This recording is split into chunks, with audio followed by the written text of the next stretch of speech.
چونکہ ہم نے اپنی زندگی کو رسول اللہ صلی اللہ علیہ وسلم کے بتائے ہوئے طریقے کے مطابق نہیں گزارا. ہم اپنی زندگی کو کیسے گزارتے ہیں؟ صبح ہوتی ہے تو ہمارے ہاتھ میں تسبیح ہوتی ہے، پیسہ پیسہ پیسہ پیسہ. دوپہر ہوتی ہے تو ہمارے دوسرے ہاتھ میں تسبیح تھک گئی تو ادھر آ جاتی ہے، کیا بولتی ہے؟ پیسہ پیسہ پیسہ پیسہ پیسہ.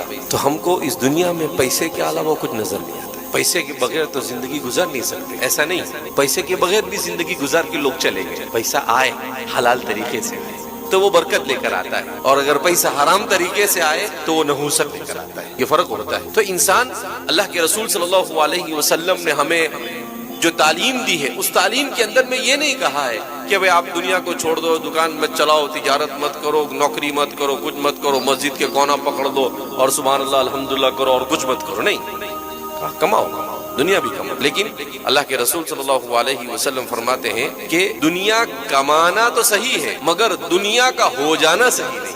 کونوا ابناء الآخرة ولا تکونوا ابناء الدنیا.